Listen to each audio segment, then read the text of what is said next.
أعوذ بالله من الشيطان الرجيم. بسم الله الرحمن الرحيم.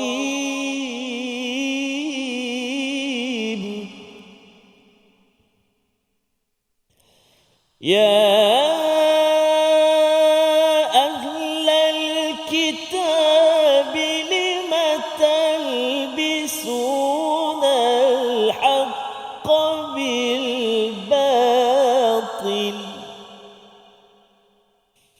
وتكتمون الحق وأنتم تعلمون.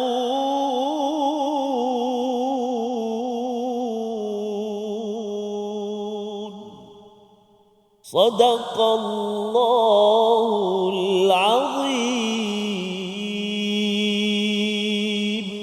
واجعله لنا هجتين يا رب العالمين.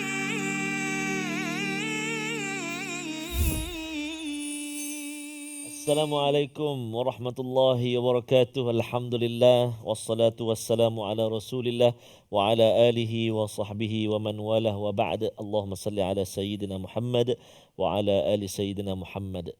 Apa khabar ayahanda dan bonda, tuan-tuan dan puan-puan muslimin dan muslimat, para penonton yang dikasihi dan dirahmati Allah Subhanahu wa taala sekalian. Masih lagi hari ini kita berada di hari yang terakhir, kata silap Prof ya. Hari Ahad hari ini, hari yang terakhir lah, Khamis, Jumaat, Sabtu, Ahad. Hari tasyrik yang akhir lah, insya-Allah. Mudah-mudahan Allah Subhanahu wa taala menerima segala amal ibadah ataupun ibadah korban ibu-ibu ayah-ayah yang telah dilaksanakan. Dan satu hari nanti Prof ya, akan datang nanti hari kiamat nanti, barang apa tu, binatang-binatang apa sembelihan akan datang sempurna. Maksudnya dengan tanduk, kalau bertanduk tanduklah dengan bulu-bulu semua sekali ya. Itu keistimewaan antaranya Prof. Yang ibadah korban antara ibadah yang tertua dalam agama, itulah ibadah sembelihan korban. Baik. Jadi insya-Allah hari ini kita bersama lagi dengan tuan guru kita Al-Fadil Prof Madya Dr. Ahmad Sanusi bin Azmi. Handsome orangnya. Senyum senantiasa. Kita nak marah tak ada marah, nak ngantuk tak ada ngantuk. Betul tak tuan-tuan kat rumah? Tu angguk tu kat rumah tu. Betul kata. Kan tengah-tengah hari ni, tapi subhanallah, walaupun dalam kesibukan kita masih juga kita telah setkan, kita telah tetapkan pukul 12 saya tetap dengan Al-Quran dalam Quran Time, My Quran Time, insya-Allah. Alhamdulillah. Jadi insya-Allah sebelum kita berpindah ke Al-Fadhil Prof untuk memulakan sesi kita pada hari ini, mari kita sama-sama terlebih dahulu bacakan doa ringkas pengajian kita insya-Allah. Subhanaka la ilma lana illa ma 'allamtana innaka antal alimul hakim wa la haula wa la quwwata illa billahil aliyyil azim. Rabbi zidni ilma ya Rabb. Jadi hari ini insya-Allah kita berada di halaman yang ke-59. Apakah kupasannya? Mari kita bersama dengan Al-Fadhil Prof Madya Dr. Ahmad Sanusi. Silakan Prof. Terima kasih Ustaz Tarmizi kita. Alhamdulillahirabbil alamin wassalatu wassalamu ala asyrafil anbiya'i wal mursalin sayyidina Muhammadin wa ala alihi wa ashabihi ajma'in. Subhanaka la ilma lana illa ma 'allamtana innaka antal alimul hakim wa la haula wa la quwwata illa billahil aliyil azim. Tuan-puan, ibu ayah yang dirahmati Allah sekalian, kita bertemu lagi dalam rancangan My Quran Time, Quran, Salat, Infak, yang mana kita akan membicarakan, meneliti, menelusuri, mentadabbur ayat-ayat Al-Quran. Kalau semalam pada halaman yang ke-58, kita membicarakan mengenai tentang sikap orang-orang ahli kitab, bagaimana bertutur, berbicara dengan mereka. Hari ini kita sambung sedikit lagi mengenai tentang mereka juga, bermula daripada ayat yang ke-71 hingga ayat yang ke-74. Sebelum kita masuk perincian mengenai tentang bicara kita mengenai tentang empat ayat ini, mari sama-sama tuan-puan kita perhatikan dahulu sinopsis pengajian kita pada hari ini, yang mana akan dimulakan pada ayat yang ke-71. Dalam ayat yang ke-71 kita membincangkan tentang sikap kaum Yahudi dan Nasrani yang memanipulasi agama. Manakala ayat yang 72 hingga 73 tentang buruknya sikap munafik ahli kitab dan usaha mereka menyesatkan manusia.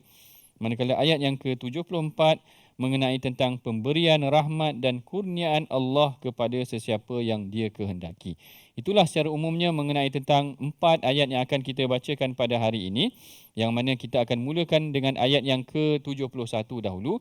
Sebelum kita masuk mengenai tentang ayat ke-71 ini, mari sama-sama tuan-puan, ibu ayah, kita gemakan bacaan Al-Quran kita ni seluruh Malaysia ini dengan dipimpin oleh Ustaz Tarmizi kita. Silakan Ustaz, ayat yang ke-71 insya-Allah. Terima kasih Al-Fadhil Prof. Bismillahirrahmanirrahim.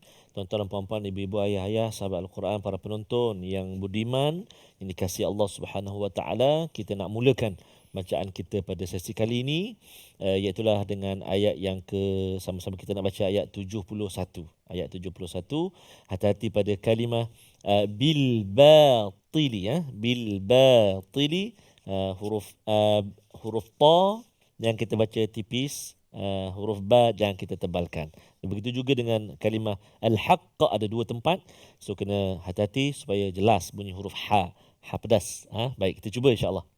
A'udzu billahi minasyaitonir rajim. Ya ahlal kitab lima talbisuna al-haqq بالباطل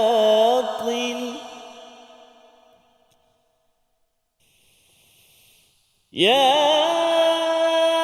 أهل الكتاب لم تلبسون الحق بالباطل وتكتمون الحق وتكتمون الحق وأنتم تعلمون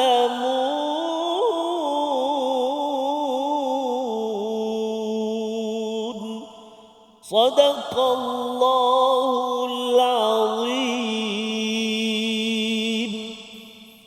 Surahul Azim, ayat ke-71. Wahai ahli kitab, mengapa kamu mencampur adukkan kebenaran dengan kebatilan dan kamu menyembunyikan kebenaran padahal kamu mengetahuinya. Ayat ini sebenarnya bukan sekadar untuk ahli kitab sahaja tuan-puan, tetapi untuk kita juga kerana situasinya pada hari ini bagaimana ada unsur agama itu dimanipulasikan. Kalau kita perhatikan, Allah Ta'ala tegur ahli kitab, kenapa kamu menyembunyikan ataupun mencampur adukkan kebenaran dengan kebatilan. Yang ini sebenarnya adalah objektif mereka untuk menarik. Kita tengok dah ayat sebelum ini, mereka cuba mengeluarkan umat Islam, cuba untuk menjadikan umat Islam kufur semula, lalu mereka mengelirukan kebenaran. Hari ini apa yang berlaku adalah mirip juga apa yang berlaku pada zaman dahulu. Menurut Syekh Tantawi, ada 2 kaedah mereka ini mencampur adukkan kebenaran. Apa yang dimaksudkan dengan talbisunal haqqa bil batil? Bagaimana dikatakan mencampurkan hak dengan kebenaran, kebenaran dengan kebatilan? Dia kata kaedah yang pertama adalah khalqul haq bil batil, mencampurkan kebenaran dengan kebaikan itu sehingga kan manusia confuse, tak nampak mana satu yang betul, mana satu yang batil. Yang ini kadang-kadang ada kempen-kempen yang berlaku pada hari ini, kempen tersebut kita lihat bermotifkan kebatilan tetapi mereka menggunakan ayat Al-Quran. Yang ini biasa berlaku. Saya bagi contoh sebagai contoh yang kadang-kadang ada dalam media sosial mereka. Mereka kempen dikatakan wanita ini tidak perlu berhijab. Ataupun mereka katakan sebenarnya hijab ini adalah arahan yang tidak jelas di dalam Al-Quran. Lalu mereka menggunakan semula ayat Al-Quran untuk menunjukkan sebenarnya Allah Ta'ala tak perintahkan juga mengenai, Allah Ta'ala tak paksa kita mengikuti agama Islam ini dalam aspek syariatnya. Mereka menggunakan, dia kata, la ikraha fiddin. Dia kata macam tu pula. Dia kata, tengok ni dalam Al-Quran Allah Ta'ala kata tidak ada paksaan. Jadi tak boleh nak paksa saya ni nak pakai tudung ke. Maknanya kita ni bebas dengan apa yang telah diberikan oleh kita. Allah Ta'ala sendiri cakap sedemikian. Bahkan akhir-akhir zaman ini juga tuan-puan, ada juga penafsiran baharu mengenai tentang hukum-hukum dalam agama. Ada yang mengatakan, dia kata sebenarnya Nabi Lut dia tidak larang pun hubungan lelaki dengan lelaki. Yang ni kalau kita nak bincang panjang, saya ada satu slide yang sangat panjang, kajian moden yang mereka menafsirkan semula ayat Quran. Mereka menyatakan sebenarnya kisah Nabi Lut tu bukan cenderung kepada isu lelaki dengan lelaki, tetapi isu tidak menghormati tetamu lah, isu-isu yang dialihkan berbeza dengan konsep awal yang telah digariskan ataupun ditafsirkan oleh di dalam hadis dan juga di dalam kata-kata ulama. Ini kaedah pertama, mereka mengelirukan. Bahkan kadang-kadang ada juga orang guna ayat Al-Quran untuk melariskan produk. Wah, ini saya minta maaf lah kalau saya sebut dalam TV macam ni mengenai tentang. Bukan semuanya begitu. Maknanya ayat Al-Quran fungsinya bukan untuk komersial, bukan untuk melariskan produk, tetapi adalah untuk memberikan hidayah kepada manusia. Ini kaedah pertama yang disebutkan oleh Syekh Tantawi, bagaimana mereka mengelirukan hak dan kebatilan. Hak dan kebatilan itu tadi.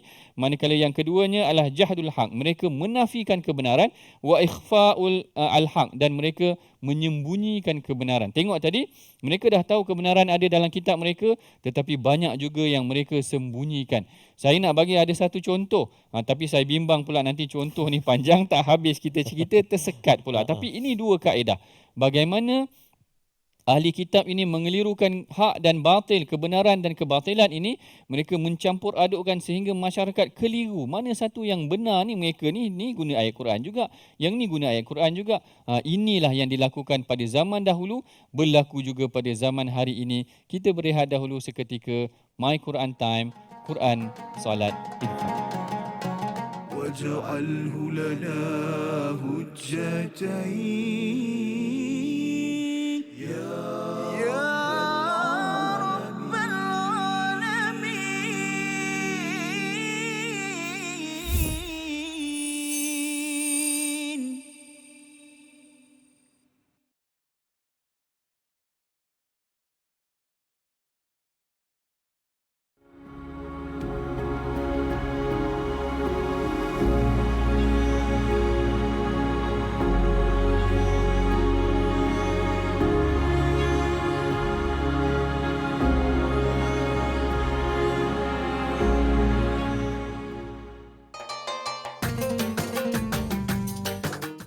اقرأ باسم ربك الذي خلق. Hayati isi kandungan Al-Quran dalam My Quran Time. Setiap hari jam 12 tengah hari di TV9 dan saluran Astro 149. Quran, Salat. Infak.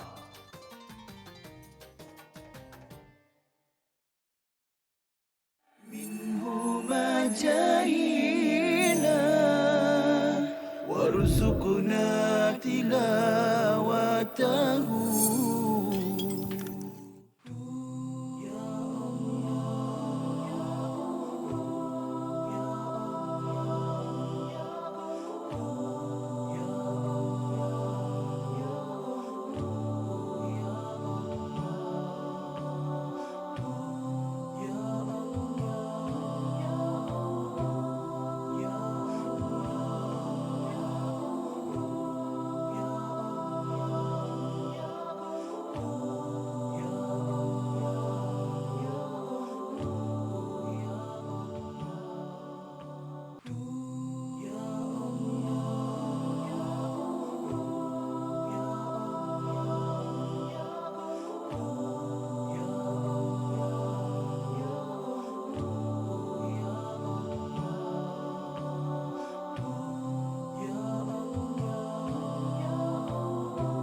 واجعله لنا هجتين يا رب العالمين.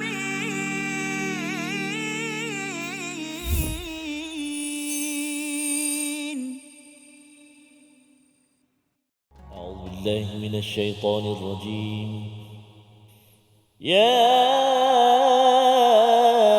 أهل الكتاب لم تلبسون الحق بالباطل صدق الله العظيم. Sadaqallahul Azim. Tuan-puan yang dirahmati Allah sekalian, bertemu kita lagi dalam rancangan My Quran Time, Quran, Salat dan Infak, yang mana kita meneruskan lagi perbincangan kita pada ayat yang ke-71, yang mana Allah Ta'ala menceritakan tentang sikap ahli kitab ini. Mereka mencampurkan kebenaran dengan kebatilan.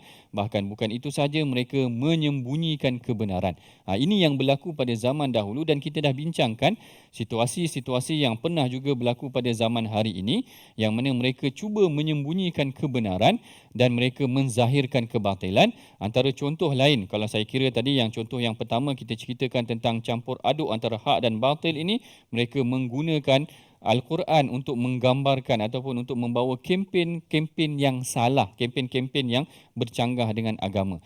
Teknik yang kedua yang diceritakan oleh Al-Imam ataupun Syekh Tantawi, yang mana mereka ini menyembunyikan kebenaran. Bagaimana mereka menyembunyikan kebenaran? Yang ini sebagai contoh golongan yang membawa mesej tertentu untuk memburukkan Islam. Ada satu kumpulan yang mungkin dia membawa mesej tentang feminisme. Saya minta maaf, saya sebut tentang golongan yang memperjuangkan hak wanita. Tak ada orang memperjuangkan hak lelaki. Tak ada. Dia ada woman empowerment, tapi tak ada. Kita nak kata man empower, tak ada lagi. Mana man dah power ke apa, tak tahu. Di penafsiran dia pemerkasaan wanita. Golongan-golongan ini kadang-kadang saya bimbang mereka menumpukan kepada hadis-hadis yang seakan-akan memberikan fitnah kepada Rasulullah sallallahu alaihi wasallam. Memang dalam hadis ada Rasulullah sebut mengenai tentang golongan wanita yang akan dimasukkan ke dalam neraka. Memang dalam hadis ada perkara-perkara yang tertentu yang Rasulullah sebutkan tentang wanita, tetapi ini hanyalah sebahagian persentase yang kecil sahaja. Kalau dalam ribuan hadis, saya teringat ada doktor di USIM, Dr. Saadah, kajian dia adalah mengenai tentang hadis-hadis mengenai tentang wanita. Lalu dihimpunkan hadis-hadis mengenai tentang wanita ini, persentase yang Rasulullah sebut tentang wanita dan sebagainya yang nampak sisi negatif ni hanyalah 3% sahaja, dia kata. Sangat rendah berbanding dengan kemuliaan yang Rasulullah berikan kepada wanita. Seorang isteri boleh memilih pintu syurga mana-mana yang dia kehendaki. Anak perempuan, siapa yang dapat anak perempuan akan jadi aset buat dia masuk syurga. Jadi seorang ibu ini adalah kaki ibu. Kalau kita kata kaki, dia tengok kaki betul-betul pula. Dia kata ketaatan kepada ibu itu tadi akan membawa kepada syurga. Jadi banyak kelebihan hadis-hadis tentang wanita, tetapi tidak di-highlightkan, tidak diceritakan. Apa yang dicerita, dia kata Islam menindas wanita, Rasulullah kata orang perempuan masuk neraka, orang sebagainya, macam-macam. Ini wataktumunal haq. Mereka menyembunyikan kebenaran, highlightkan perkara-perkara yang sebenarnya banyak disebutkan di dalam hadis, tetapi tidak diberikan penekanan. Ini yang kita bimbang, mencampur adukkan kaedah-kaedah yang digunakan oleh ahli kitab, bagaimana mereka mencampur adukkan kebenaran dengan kebatilan, dan kemudian mereka menyembunyikan kebenaran itu sendiri. Kemudian kita masuk kepada ayat yang ke-72. Tadi Allah Ta'ala dah cerita tentang bagaimana ahli kitab ini mencampurkan kebenaran dan menyembunyikan kebenaran. Kemudian kita tengok bagaimana mereka ini dia berharap. Sama juga dengan ayat yang sebelum daripada itu, agar orang iman ini kufur kembali kepada Allah. Kita bacakan dahulu sedikit ayat mengenai tentangnya yang akan dibimbing oleh Ustaz Tarmizi kita. Silakan Ustaz. Terima kasih Al-Fatih Prof. Tuan-tuan dan puan-puan, ibu-ibu, ayah-ayah, sahabat Al-Quran. Ayat yang kita nak bacakan berikutnya, iaitulah ayat yang ke-72. Betul ya Prof? Betul. Ayat yang ke-72. Mari kita cuba, ada 1, 2, 3 mat.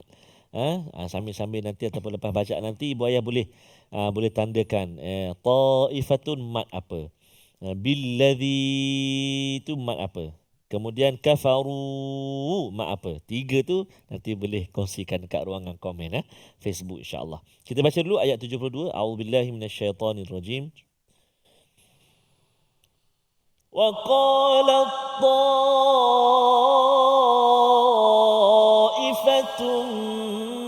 min ahli kitab aminu billadhi unzila ala alladhina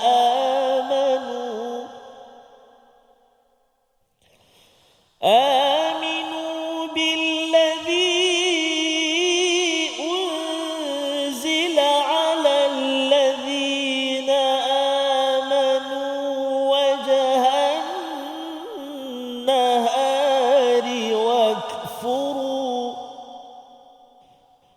واكفروا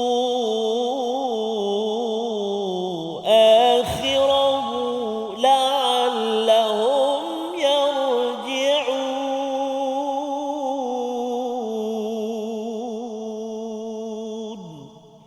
صدق الله العظيم. Sadaqallahul Azim. Pada ayat yang ke-72 Allah Ta'ala berfirman, dan segolongan ahli kitab berkata kepada sesama mereka, berimanlah kamu kepada apa yang diturunkan kepada orang-orang yang beriman pada awal siang dan ingkarilah pada akhirnya agar mereka kembali kepada kekafiran. Perhatikan ayat ini. Ayat yang ke-72, kalau ayat yang sebelum daripada ini, mereka suka orang beriman sendiri yang kufur, tetapi yang kemudian pada ayat yang ke-72, mereka sesama mereka sebenarnya berbincang macam mana kita nak terima apa yang dibawa oleh Muhammad ini. Lalu sebahagian mereka kata, kita berimanlah pada siang hari sahaja supaya kita, sebenarnya ini yang disebutkan oleh Syekh Tantawi, dia mengambil kata daripada Muhammad Abduh. Dia kata, Syekh Muhammad Abduh kata, ini sebenarnya teknik yang secara naturalnya agar mereka tidak dipulau ataupun secara umumnya kita tak suka tentang perkara tersebut, kita buat nampak yang kita menerima perkara tersebut. Tetapi ini sikap orang Yahudi ataupun sikap orang-orang munafik itu sendiri, berpura-pura. Dia kata aminu ataupun amanu wajhan nahar, mereka beriman pada awal hari, tapi bila mereka balik kepada kaum mereka, mereka balik kepada perkampungan mereka, mereka secara jelas berkata, aku main-main sahaja, aku tak beriman pun dengan Muhammad. Ini sebenarnya adalah teknik yang sampai sekarang pun boleh guna lagi. Ada sebahagian orang berpura-pura dengan sikap mereka seolah-olah mereka ni beriman ataupun seolah-olah mereka ni sebenarnya berbolak-balik keimanan mereka. Pagi mereka boleh beriman salat pada waktu pagi, petangnya mereka melakukan perkara yang dicegah ataupun malamnya mereka melakukan perkara yang dicegah oleh agama. Ini sikap yang sepatutnya kita elak, bagaimana yang berlaku pada zaman Rasulullah. Bahkan dalam sebuah hadis yang sahih, Rasulullah kata, badiru bil a'malis salih. Rasulullah kata, hendaklah kamu segera melakukan amal salih, kerana nanti hujung akhir zaman akan ada orang yang yusbihu mu'minan. Rasulullah kata, pada pagi hari mereka beriman, wa yumsi kafira, tapi petang hari mereka kufur kepada Allah Subhanahu Wa Taala. Ini yang kita tak nak berlaku, iaitu pada pagi hari mereka bangun solat subuh macam biasa seperti kita, tetapi dalam kehidupan harian mereka tidak menzahirkan ubudiyah yang sepatutnya ada dalam jiwa mereka. Sepatutnya orang-orang yang beriman, pagi hari dia dah berikrar dah. Pagi hari sebelum subuh tu dah solat sunat 2 rakaat tu, dia dah baca dah kul ya ayyuhal kafirun dengan kul huwallah tu, sebenarnya ikrar ubudiyah dia. Aku bersaksi sebelum subuh lagi, aku ni tak sama dengan orang kafir. Kul ya ayyuhal kafirun la a'budu man ta'budun. Kalau orang kafir mengabdikan diri dia kepada keduniaan, duit dan sebagainya, orang Islam bukan macam tu, ikrar dia pada awal pagi sebelum subuh. Sehinggalah selepas daripada maghrib pun memang Rasulullah ajar, lepas maghrib 2 rakaat lepas maghrib adalah kul ya ayyuhal kafirun lagi sekali dengan kul huwallahu ahad. Ikrar lagi sekali. Ikrar pada awal sebelum subuh dah ikrar aku akan mengabdikan diri aku kepada Allah. Sepanjang hari berpegang dengan ikrar tersebut. Pada selepas maghrib berpegang lagi dengan ikrar tersebut. Diingatkan sebelum tidur, hidup ini adalah wa ma khalaqtul jinna wal ins illa liya'budun, untuk mengabdikan diri kepada Allah. Jadi ini yang kita pegang daripada awal pagi sampai ke maghrib, lepas maghrib sampai ke esok pagi, itu sepatutnya ikrar seorang Muslim. Tetapi Rasulullah cerita nanti akhir zaman akan ada satu golongan yang paginya nampak beriman tetapi petangnya melafazkan kata-kata yang boleh membawa kepada kekufuran, seakan-akan tidak beriman kepada Allah Ta'ala. Tindakan mereka seakan-akan tidak beriman kepada Allah Ta'ala, tetapi lafaz mereka yang mereka janjikan dalam salat, mereka kata inna salati wa nusuki, sesungguhnya salat aku, hidup aku, ibadah aku, wa mahyaya, hidup aku, wa mamati lillahi rabbil alamin, untuk Allah semata-mata. Tetapi tindakan itu tidak dibenarkan ataupun kata-kata itu tidak dibenarkan dengan tindakan.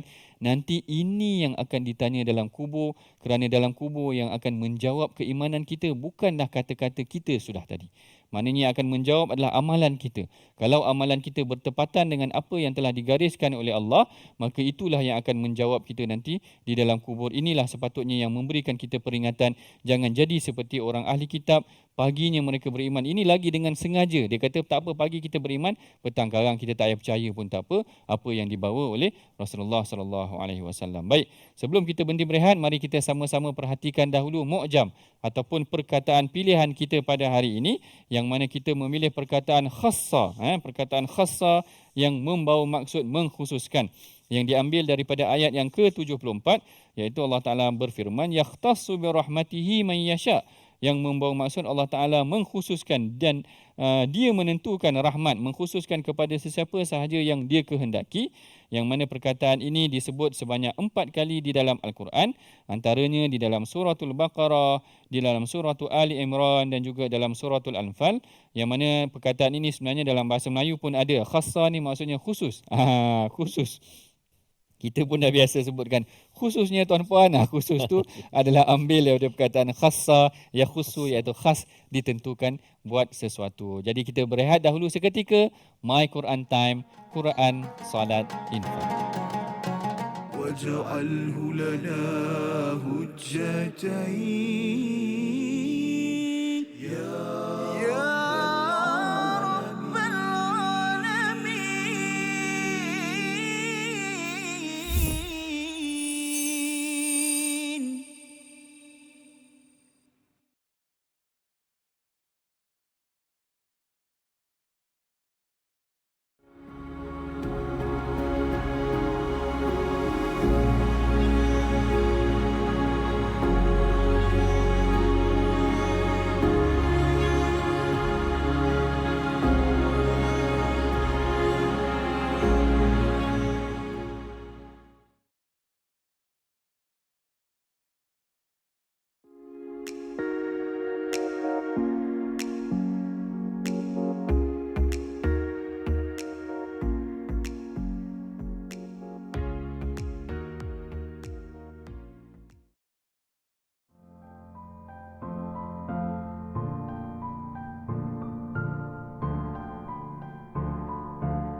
جاهينا وارزقنا تلاوته. Hadis ni dikategorikan sebagai hadis palsu kerana dia mempunyai ciri-ciri hadis palsu, iaitu amalan yang ringkas saja, maknanya satu amalan tetapi ganjarannya seperti ganjaran pahala Nabi Ibrahim. Masya Allah, macam tu Ustaz ini. Seakan-akan Ustaz ini malam ke-8 solat tarawih dapat pahala Allah. Nabi Ibrahim terus. Yang menariknya doktor, saya pernah ada buku ni. Masya Allah. Saya pernah ada buku ni, dia kata malam pertama pahala ni sebegini kan. Betul. Tapi dulu kita tak berapa nak belajar sangat kan. Jadi kita dah tahu tentang kata hadis yang viral tapi tak sahih ni, kita ambil lah iktibar kan. Betul. Yang ni yang sangat penting kita belajar tentang pengajian hadis ni tuan-tuan. Barangkali sebelum ni banyak juga tersebar hadis-hadis yang kita biasa dengar dalam masyarakat, tetapi kita bimbang hadis-hadis ini adalah hadis yang tidak kena ataupun tidak benar. Dan salah satu ciri-ciri hadis yang tidak betul ataupun palsu ini, seperti mana yang disebutkan dalam slide itu tadi, ganjaran yang sangat besar terhadap satu pahala, terhadap satu amalan yang kecil. واجعله لنا هجتين يا رب العالمين.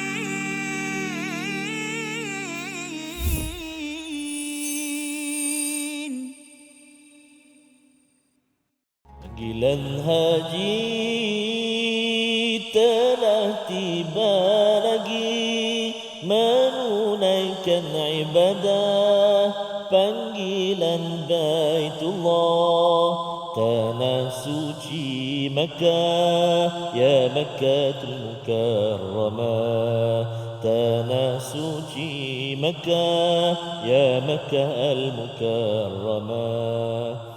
Malam subuh dan senja pergi ke Ka'batullah, malam subuh dan senja pergi ke Ka'batullah, sembahyang berjamaah, tawaf sa'i dan umrah, sembahyang berjamaah, tawaf sa'i dan umrah. Labbaik Allahumma labbaik, labbaik la syarika laka labbaik, innal hamda wan ni'mata laka wal mulk la syarika lah. Itu antara petikan nasyid panggilan haji ya. So, dulu masa kecil-kecil saya selalu dengar lagu ni ya.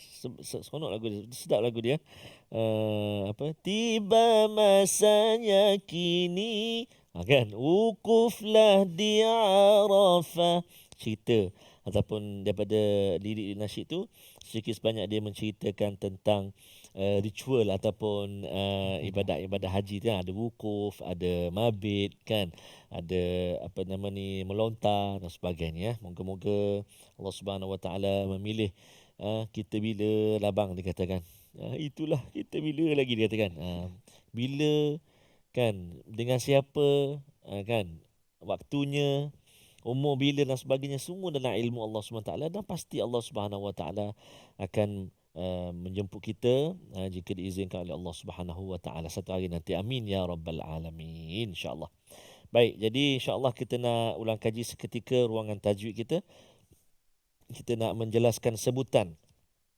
Ada beberapa kalimah yang kita ingin jelaskan ataupun nak latih sebut supaya tak berlaku kesalahan. Antaranya yang pertama dalam ayat yang ke-71, kalimah bil batili. A'udzubillahi minasyaitonir rajim. Ya ahlal kitab lima talbisuna al-haqqa bil batili wa taktumuna al-haqqa. Sadaqallahul azim. Iaitulah kalimah bil batili. Cuba tuan-tuan dan puan-puan sebut sekali, nak dengar. Al-haqqa bil batil. Cuba. Al-haqqa bil batil. Bagus. Subhanallah, tabarakallah, masya-Allah. Baik, jadi kalimah bil batili iaitulah kita nak sebut tu pertama huruf ba. Kan, bil ba. Cuba bil ba. Lembut kan? Bil ba. Baru datang huruf ta. Bil batili. Cuba. Subhanallah, bagus. Bil batil. Maksudnya huruf ba tak terpengaruh dengan ketebalan huruf ta. Contoh, dibaca lima talbisunal haqqa bil batili. Semua tebal. Batili. Lam pun sama sekali, dia terkesan dah dengan huruf ta tu. Tak sempat kona. Tak sempat betul lidah dia. So kena hati-hati. Tapi jangan kita duk jaga nak tipis. Ta pun terkesan. Lima talbisunal haqqa bil batili. Allah, jadi ti pula, jadi ta pula. So kena hati-hati, yang tebal huruf ta. Ba dengan lam jangan ajak dia. Bil batili wa taktumun. Silakan 1 2 3. Masya-Allah, subhanallah, tabarakallah, bagus, alhamdulillah. Itu bil batili kalimah tu. Satu lagi kita nak menyempurnakan sebutan huruf ha. Dalam kalimah al-haqq juga ayat yang ke-71, dia berbagai keadaan. Bila kita waqaf, bunyi lain. Bila kita wasal, bunyi dia kan. Contoh, ada dua kalimah yang melibatkan huruf qaf. Lima talbisuna al-haqqa bil batili wa taktumuna al-haqqa. 1 2 3, cuba.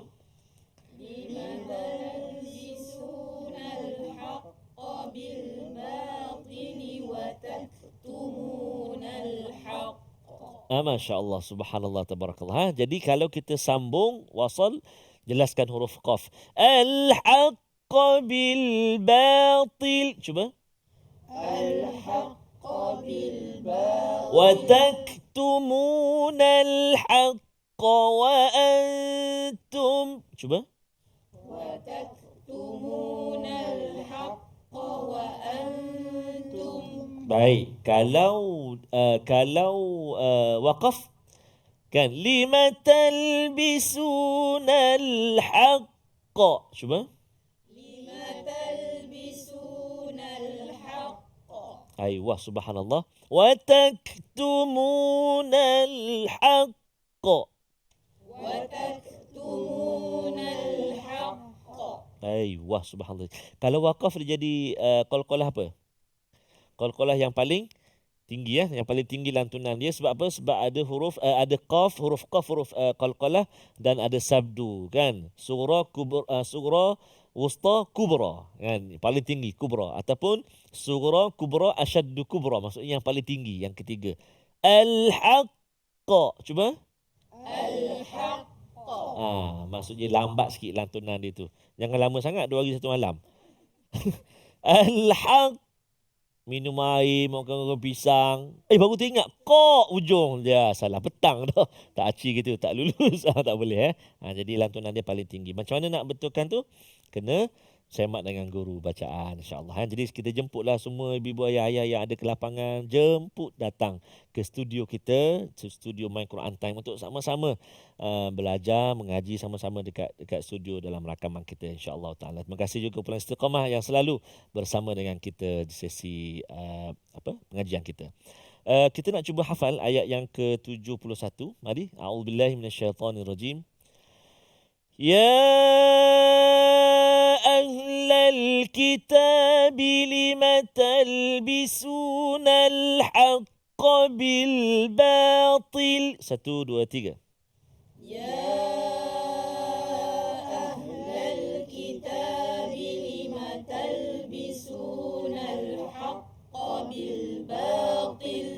يا أهل الكتاب لم تلبسون الحق بالباطل. 1, 2, 3.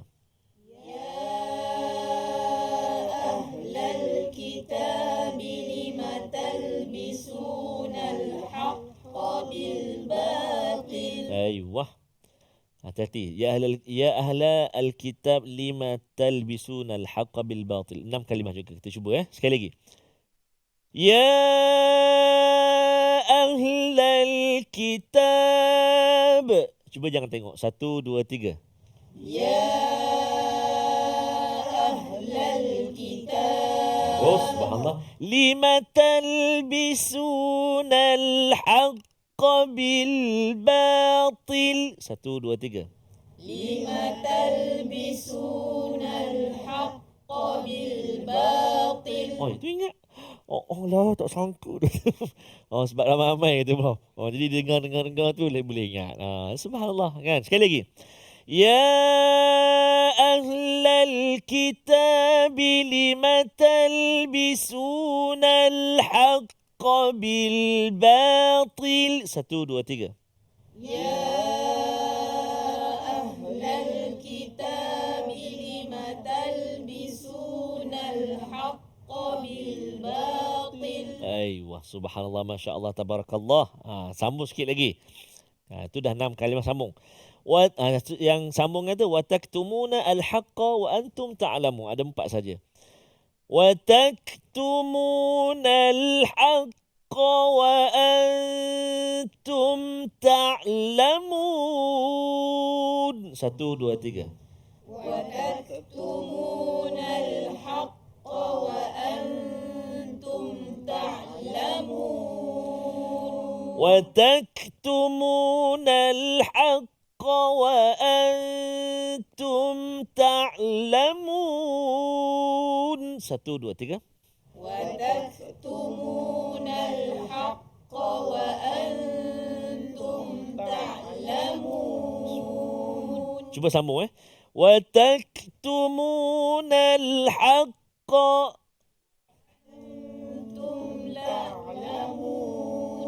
Okey, ya, alhamdulillah. Masya-Allah, masya-Allah, masya-Allah, masya-Allah, tabarakallah, bagus. Hati-hati wa antum ta'lamun, jangan wa antum la ta'lamun. Kadang-kadang ada ayat banyak dia kan tempat lain wa antum la ta'lamun, wa antum ta'lamun. Jadi kena hati-hati. Jadi macam mana cara dia? Kena ulang, perlukan ulangan-ulangan banyak. Bila nak ulang ustaz ni lagi Sebab kita nak rehat seketika, jadi tuan-tuan dan puan-puan ibu ayah saya kasihi, boleh ulang ayat yang ke-71 untuk tingkatkan hafalan kita, dan selepas itu kita akan berkongsi lagi baki ayat kita pada hari ini. Kita rehat seketika, My Quran Time, Quran, Salat, Infak. واجعله لنا هجتين يا رب العالمين.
جاهنا وارزقنا تلاوته. Disebutkan oleh Coach Jamil tadi berkenaan dengan aiqadha wa aiqadha ahlahu, dan baginda sallallahu alaihi wasallam akan menggerakkan, membangunkan, mengejutkan ahli keluarganya, isteri-isteri dan keluarganya. Itu adalah benda yang memang kita akan faham terus daripada hadis tersebut. Namun para ulama kita mengatakan yang perlu ditekankan daripada perkataan itu ialah kita tidak berseorangan melakukan kebaikan. Kita kena ingat bahawa kita ada keluarga yang kita nak gesa mereka, gerakkan mereka untuk melakukan ibadat bersama kita. Kita tak nak masuk syurga seorang-seorang. Itulah yang mudahnya. Jadi kalau kita ada kawan, kalau kita tak ada keluarga, mungkin kita sedang belajar ke apa, kita ada kawan-kawan yang tidur, kejutkan dia. Kejutkan dia bangun. Apatah lagi mungkin dia ada program pagi itu, program iftar dan sebagainya, sebagai AJK kan dan sebagainya. Dia keletihan. Balik dah sembahyang tarawih, dia tidur, kita cuba gerakkan dia, at least dia bangun, sekurang-kurangnya dia bangun dan dia membacalah sedikit zikir-zikir yang mudah dibaca dan pahalanya besar.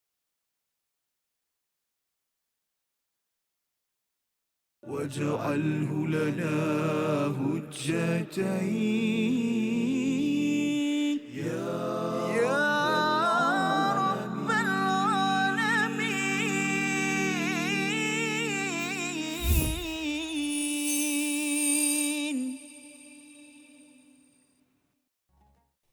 Alhamdulillah, bertemu lagi kita dalam rancangan My Quran Time, Quran, Salat dan Infak, yang kita baru sahaja sebentar tadi ulang kaji bacaan tajwid kita bersama dengan Ustaz Tarmizi kita. Bukan sekadar ulang kaji, nampaknya maknanya kita ada ruang hafalan sekali. Masya Allah. Boleh hafal terus. Mudah-mudahan insya-Allah. Masya-Allah. Maknanya cumanya kalau contoh hafal tadi kan.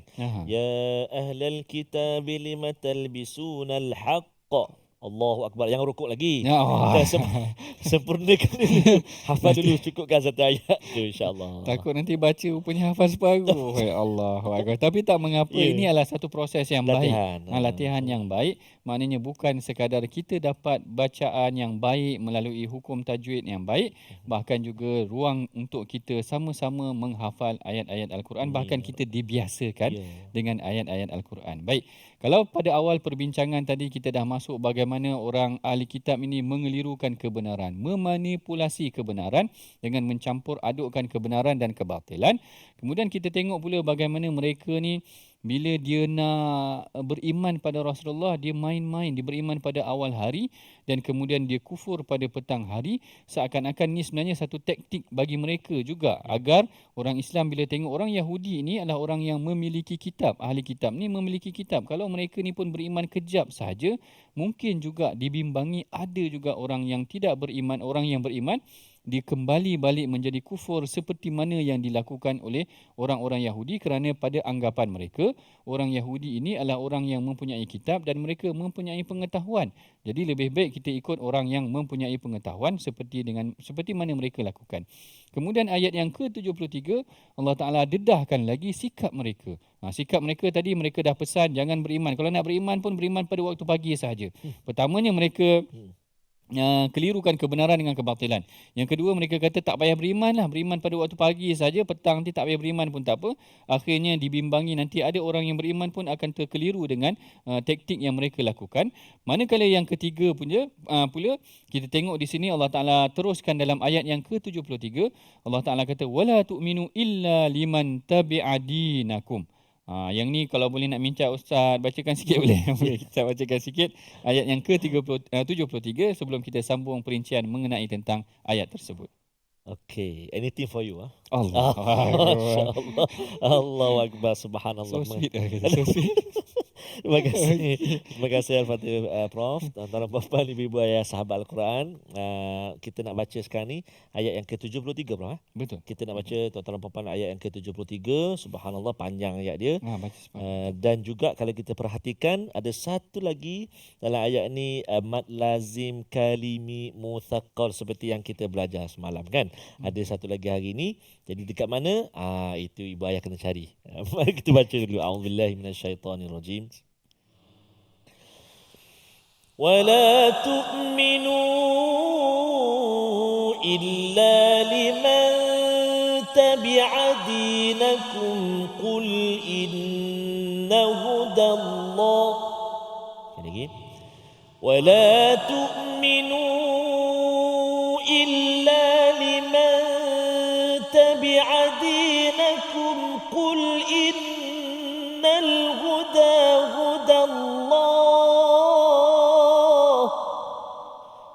قل إن الهدى هدى الله أن يؤتى أحد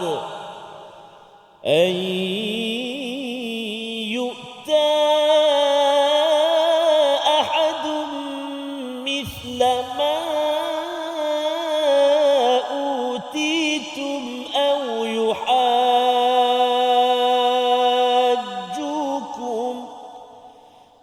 يحاجوكم عند ربكم قل إن الفضل بيد الله يؤتيه من يشاء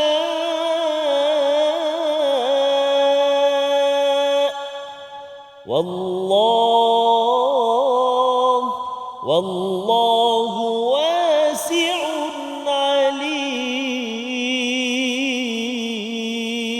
عليم صدق الله العظيم.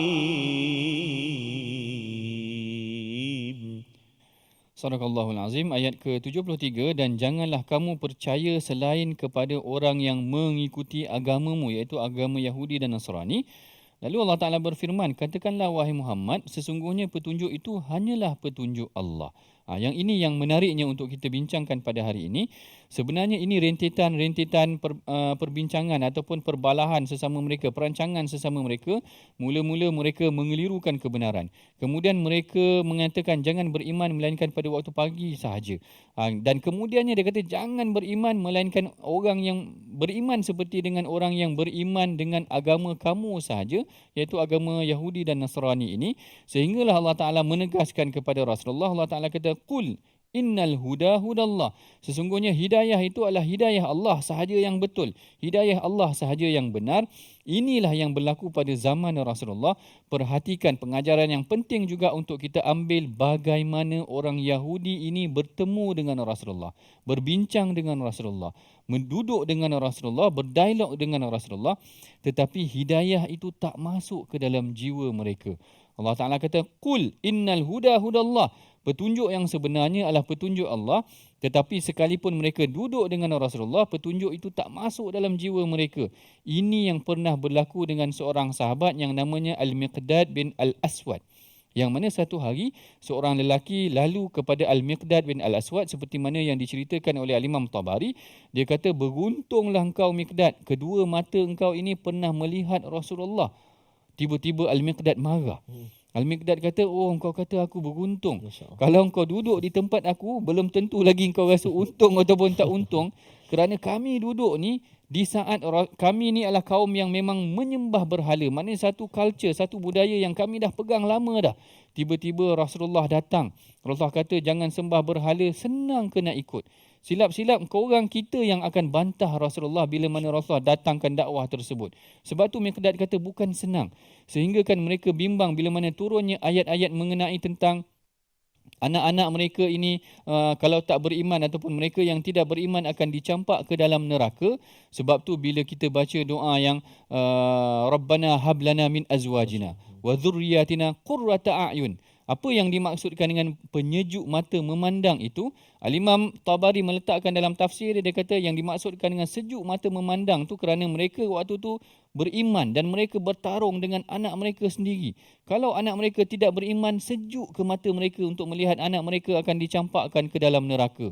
Jadi ini yang membimbangkan mereka. Sebab tu kita banyak berdoa, Rabbana hablana min azwajina wa dhurriyyatina qurrata a'yun. Jadikan anak, isteri, pasangan kami sebagai penyejuk mata memandang, tidak dicampakkan ke dalam neraka. Kita bimbang kalau kita duduk pun dengan Rasulullah, belum tentu kita boleh beriman seperti mana yang berlaku kepada golongan Yahudi ini tadi. Dahlah mereka tidak beriman, mereka melarang orang beriman, mereka mengelirukan orang beriman, bahkan mereka hanya berkata beriman sekejap sahaja. Ini yang kita bimbang dan ini pengajaran yang penting juga kita pelajari daripada sikap-sikap Yahudi. Dan kesimpulan yang dibawa ini adalah Allah Ta'ala kata yakhtassu bi rahmatihi man yasha. Allah Ta'ala mengkhususkan rahmatnya kepada siapa sahaja yang dikendaki, kenabiannya, hidayahnya dan sebagainya. Ini semua adalah pengajaran yang penting yang boleh kita perolehi daripada ayat 71 hingga ayat yang ke-74. Mudah-mudahan daripada apa yang kita tadabbur pada hari ini dapat diamalkan oleh diri kita dan memberi pengajaran juga kepada orang lain. Sebelum kita akhiri pengajian kita, mari sama-sama kita bacakan resolusi pengajian kita pada hari ini, iaitu yang pertamanya hendaklah kita sampaikan kebenaran dan tidak menyembunyikan kebenaran itu. Yang kedua, kita hendaklah jujur dan tidak berpura-pura dalam menjaga keimanan. Dan yang ketiganya, kita hendaklah raih rahmat dan kurniaan Allah dengan tunduk dan taat kepada perintahnya. Inilah dia resolusi yang kita pelajari dan mudah-mudahan kita boleh amalkan daripada apa yang kita lalui pada hari ini.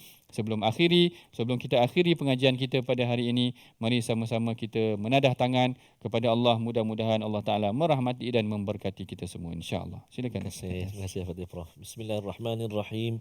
Alhamdulillahi Rabbil Alamin. Wal'aqibati lilmuttaqin. Wala udwana illa ala zalimin. Wassalatu wassalamu ala ashrafil anbiya wal mursalin. Wa ala alihi wa sahbihi ajma'in. Allahumma ya Allah wa ya Rahman wa ya Rahim. Tidak putus kami memohon, merayu, mengadu, meminta ke hadratmu ya Allah, agar diampunilah dosa-dosa kami ini ya Allah. Ampunilah dosa-dosa ibu ayah kami, ibu ayah mertua kami, muslimin dan muslimat, mukminin dan mukminat birahmatika ya arhamar rahimin. Ya Allah ya Tuhan kami, kuatkan hati kami untuk senantiasa taat kepadamu ya Allah. Jangan kau jadikan kami hamba-hambamu yang beriman di pagi hari, namun di petang hari, di malam hari kufur kepadamu ya Allah. Jadikan kami hamba-hambamu yang mana iman kami senantiasa subur, walaupun kami tahu ianya mencabar ya Allah. Maka ya Allah, kami mohon petunjuk dan hidayah daripadamu memandu kami ya arhamar rahimin. Wa sallallahu ala sayyidina Muhammadin wa ala alihi wa sahbihi wa baraka wa sallam. Walhamdulillahi rabbil alamin. Taqabbalallahu minkum. Inna minkum taqabbal ya karim. Moga-moga Allah SWT berkenan doa kita, dan moga-moga Allah SWT mempermudahkan kita untuk kita senantiasa bersedekah, infak, berwakaf pada jalan Allah SWT. Dan salah satu caranya dengan kita sama-sama menyumbang. Kita kita sama-sama sedekah infak kita pada tabung gerakan Al-Quran, wakaf untuk ummah, wakaf majlis ilmu, untuk kita gerakkan dan kita hidupkan ilmu majlis ilmu, mendekatkan diri kita kepada Allah Subhanahu wa taala. Amin ya rabbal alamin. Boleh saja scan dekat kaca TV kita QR yang disediakan untuk memudahkan kita insya-Allah taala. Terima kasih, jazakumullah khair jazak tentunya kepada guru kita Al-Fadhil Ustaz Prof Madia Doktor atas perkongsian ilmu pada hari ini. Jangan lupa tuan-tuan dan puan-puan, kita nak menyambung lagi Prof ya, pengajian kita, sambungan ayat-ayat kita pastinya di My Quran Time besok insya-Allah taala. Sehingga bertemu. Assalamualaikum warahmatullahi wabarakatuh. My Quran Time, Quran, salat, infak.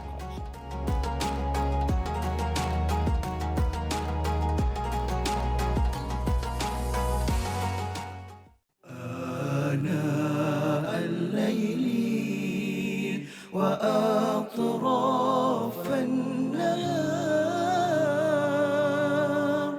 واجعله لنا هجتين